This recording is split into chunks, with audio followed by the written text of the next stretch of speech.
Buenas tardes. En esta clase vamos a hablar en la primera parte, o sea, en este video, de la fisiología del embarazo, es decir, particularmente los cambios que sufren los órganos reproductores en la mujer durante el embarazo y las características endocrinológicas del embarazo, es decir, las hormonas preponderantes y sus funciones durante el embarazo.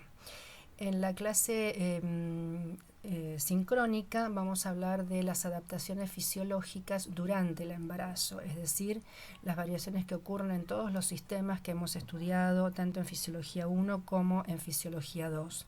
Esto quiere decir que esta es una clase de integración de toda la materia fisiología. Se les incluyó también un material complementario para que ustedes lo usen como guía y repasen los temas de fecundación y de fertilización, que son los que deben conocer para poder entender después la fisiología del embarazo. Iniciaremos la clase hablando de las funciones de la placenta. Como se expresa aquí, la placenta es un órgano de intercambio, entre el feto y la madre, fundamentalmente para que la madre le otorgue al feto sustancias nutricias, y un órgano endocrino. Como veremos más adelante, la placenta es capaz de sintetizar una gran cantidad de hormonas.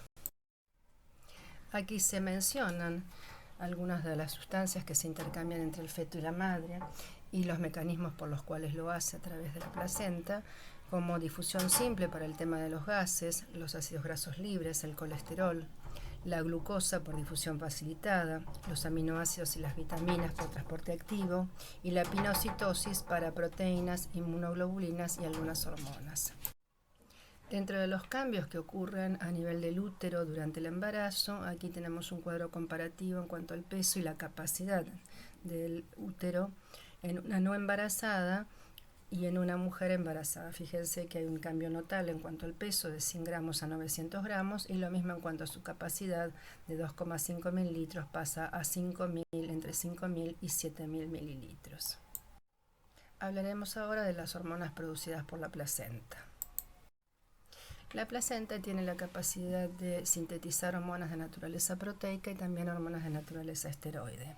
Dentro de las proteicas vamos a hablar en particular de la gonadotrofina coriónica humana y de la hormona lactógeno placentaria. Pero no debemos perder de vista que existe una tireotrofina coriónica que es capaz de estimular el eje hipotálamo hipófiso tiroideo, ACTH, beta-endorfina, lipopotropina, prolactina, relaxina, hormonas de naturaleza hipotalámica, como GnRH, CRH y TRH, y algunos factores de crecimiento. Y con respecto a las hormonas esteroideas, la progesterona y los estrógenos, ¿sí? Los estrógenos, el estrógeno más importante durante el embarazo es el estriol. También, por supuesto, estradiol, pero el estriol adquiere relevancia en este estado, o sea, en el embarazo en particular. La gonadotrofina coriónica humana es una hormona, ¿sí?, de naturaleza proteica, que está conformada por dos subunidades, una alfa, que como habíamos dicho era común a la LH, a la FSH y a la TSH, y la subunidad beta, que es la que le da especificidad biológica e inmunológica. Está producida principalmente por el sincicio trofoblasto y hace un máximo entre la 8ª y la 10ª semana del embarazo, y puede ser detectada a los 10 días del pico del LH. La función importante de la gonadotrofina coriónica es mantener el cuerpo lúteo durante el primer trimestre del embarazo. Pasado el primer trimestre del embarazo, esta función de producir estrógenos y progesterona que tiene el cuerpo lúteo la toma la placenta. En este gráfico se representan los niveles de gonadotrofina coriónica en color rojo y la de lactógeno placentario y prolactina. Hacemos hincapié en la gonadotrofina coriónica humana, que, como se ve claramente en el gráfico, hace un máximo aproximadamente entre la 8ª y la 10ª semana, y luego cae y se mantiene en niveles bajos durante el resto de la gestación. Probablemente esta caída esté dada por los niveles incrementados de progesterona que ocurren durante el embarazo. Y mencionamos la lactógeno-placentaria, que la vamos a analizar más tarde, donde vemos que la hormona lactógeno-placentaria eleva sus niveles a lo largo de todo el embarazo. Bueno, y aquí tenemos representados varios de los efectos que tiene la gonadotrofina coriónica durante el embarazo. Nos ubicamos en el sector placentario y vemos que la HCG, por un lado, va a estimular la síntesis de estradiol por parte de la placenta. Este estradiol luego pasa hacia la madre y la podemos medir en circulación. Por otro lado, la gonadotrofina coriónica estimula la síntesis de progesterona, que también pasa a la madre y podemos medirla en la madre, y además estimula a partir de la pregnenolona en el feto en particular la síntesis de dihidrodepiandrosterona, la cual luego se sulfata y luego se hidroxila en posición 16. Esta DEA sulfatada sulfatada e hidroxilada en posición 16 es el origen del estriol, que como vemos pasa a placenta y de allí es volcado a la circulación materna. Y por otro lado, otro efecto que se ve aquí también es la acción gonadotrófica sobre el testículo en caso de que sea un feto masculino, donde va a estimular la producción de testosterona, tal como lo vimos en la clase de testículo. Aquí se enumeran los factores que regulan la secreción de la gonadotrofina coriónica y uno de ellos tiene que ver con el número de elementos trofoblásticos. ¿Qué quiere decir esto? Que cuanto mayor sea el número de elementos trofoblásticos, mayor van a ser los niveles de HCG encontrados en la madre. Esto ocurre, por ejemplo, en los embarazos gemelares o en los embarazos múltiples, donde los niveles de gonadotrofina coriónica son más elevados respecto de lo que se encuentran cuando hay un feto único. Por otra parte, esa GnRH que dijimos que era capaz de producir la placenta también estimula la secreción de HCG, en tanto que la progesterona tiene un efecto inhibitorio y sería la responsable de la caída de los niveles de HCG a partir de la 10ª semana. El dosaje de la subunidad beta de gonadotrofina coriónica es ampliamente utilizado como diagnóstico de embarazo y como monitoreo también del embarazo. Cuando uno realiza una determinación de gonadotrofina coriónica de tipo cualitativa, esta me está indicando la presencia o no de embarazo. En tanto que cuando uno hace un dosaje de subunidad beta cuantitativo, vamos a evaluar las miliunidades internacionales por mililitro de gonadotrofina coriónica que presenta esa mujer en determinado momento del embarazo. En este sentido, en este gráfico se muestra cómo los niveles de gonadotrofina coriónica se van incrementando a medida que evoluciona el embarazo, ¿no es cierto? Esto es lógico porque se va desarrollando el feto y el sincicio trofoblasto comienza a secretar mayor cantidad de gonadotrofina coriónica. Esto tiene mucha utilidad en la evaluación de los niveles a lo largo del embarazo, porque puede haber casos donde la gonadotrofina coriónica no se encuentra en niveles apropiados. Un caso particular es de el embarazo ectópico que cursa, además de sus manifestaciones clínicas, cursa con niveles de gonadotrofina coriónica descendidos, o sea, bajos para la semana de embarazo. Y por otra parte también hay algún tipo de tumores como la mola hiatiforme o el coriocarcinoma que cursan con niveles sumamente elevados de gonadotrofina coriónica. Hablaremos ahora de la hormona lactógeno-placentaria, que también en algún momento se las llamó somatomamotrofina coriónica humana. ¿Por qué? Porque también tiene actividad de hormona de crecimiento y de prolactina. Es producida por el sincicio trofoblasto y ya es detectada tempranamente en la 3ª semana del embarazo.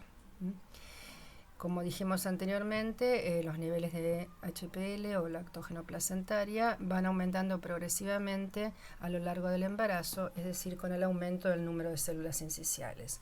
Y es una hormona que nos va a garantizar el aporte de sustratos de la madre al feto, o sea que favorece un buen estado de salud fetal. Bueno, aquí volvemos a mostrar la diapositiva anterior, donde se ve claramente que sus niveles son detectables tempranamente en el embarazo y que alcanzan sus niveles máximos hacia las últimas semanas de embarazo. Aquí vemos los efectos que tienen sobre el metabolismo materno y que van a favorecer la nutrición del feto.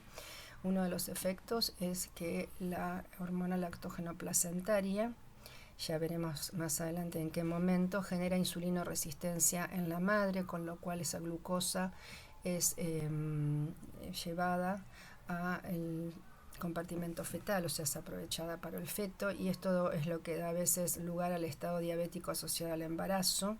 ¿Sí? La mujer embarazada suele tener una curva de glucosa diabetógena, pero que no tiene, eso no implica que sea diabética, sino que está dado por la presencia de esta hormona lactógeno placentaria. Tiene también efectos sobre los lípidos, va a movilizar lípidos de la madre al feto, como ácidos grasos libres y glicerol, y también aminoácidos y glucosa, como ya habíamos dicho anteriormente. Aquí se muestra la biosíntesis de las hormonas esteroides, en particular de estrona y estradiol, o sea, dos estrógenos. Sin necesidad de que conozcan todos estos pasos, sepan que la biosíntesis de hormonas esteroides se realizan con la participación de los tres compartimentos, es decir, el compartimento materno, el placentario y el fetal. Si no tuviéramos los tres compartimentos, no sería posible la síntesis. Y así vemos que la madre es la que otorga los sustratos para el inicio de la síntesis de, en este caso, de estrona y estradiol, brindando colesterol o pregnenolona. Y fíjense eso en el compartimento materno. En el compartimento placentario, la síntesis de esteroides puede ir hasta progesterona y no continuar hacia la síntesis de estrógenos. ¿Por qué? Porque faltan las enzimas necesarias. Entonces, la pregnenolona pasa al compartimento fetal, se sulfata, como da sulfato de pregnenolona y de así sulfato de dehidroepi, que ahora pasa entonces al compartimento placentario y da origen a los estrógenos, estrona y estradiol, que son volcados al compartimento materno. Y allí yo puedo medir, lo que se mide habitualmente es el estradiol. O sea que lo importante es tener en cuenta que para esta biosíntesis necesito los tres compartimentos. Para el caso del estriol sí deben saber que ocurre prácticamente lo mismo, ¿no es cierto? La síntesis llega hasta donde se puede según la presencia de las enzimas necesarias. Pero lo importante sí es saber que para el caso del estriol, fíjense que en el compartimento fetal, el precursor del estriol, que es el sulfato de 16 alfa hidroxidehidroepiandrosterona, es generado en el hígado fetal, ¿sí? O sea que si yo no tengo ese precursor generado en el hígado del feto, no voy a poder obtener estriol. Fíjense que el 16 alfa-hidroxidehidroepiandrosterona pasa al compartimento placentario y de allí se genera estriol que sale a circulación materna, ¿no es cierto? Entonces, esto es importante porque el estriol es un índice de vitalidad fetal.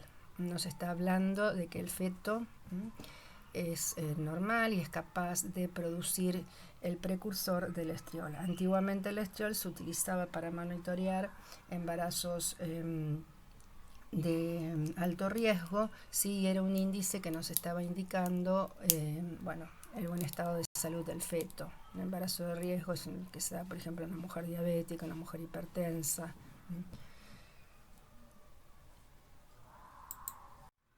Y aquí tenemos representado la biosíntesis de progesterona, donde también remarcamos la necesidad de los tres compartimentos para llegar a la síntesis de este esteroide. Entonces, de los tres casos que hemos visto, es fundamental sí conocer el caso del estriol, ¿sí? Donde el precursor, y tienen que conocer cuál es el precursor, si el precursor del estriol se genera en el feto, por lo cual es un indicador de vitalidad fetal. Aquí se representan las variaciones de la progesterona a lo largo del embarazo. Fíjense cómo van creciendo. Recordar aquí que durante el primer trimestre del embarazo encontramos la gonadotrofina coriónica, que mantiene el cuerpo lúteo y que es la principal estructura que aporta progesterona, y luego lo hace la placenta, de la manera que mostramos anteriormente, sintetizándose con la participación de los tres compartimentos. Dentro de las funciones de la progesterona remarcamos el efecto de mantenimiento e implantación de la placenta y relajación de la musculatura lisa, tanto vascular como visceral, lo cual va a tener implicancia en la regulación de la presión arterial durante el embarazo y también en lo que tiene que ver con las funciones del tubo digestivo, sobre todo a nivel esofágico.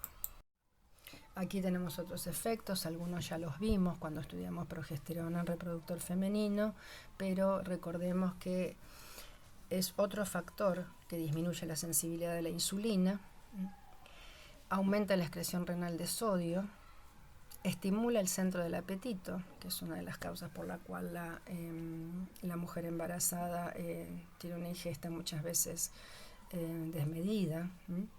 Estimula el centro respiratorio, recuerden que lo hablamos, ¿sí? Que provoca entonces un aumento de la frecuencia respiratoria, inhibe la respuesta inmunitaria y aumenta la temperatura basal, que también lo habíamos comentado en la clase de reproductor femenino.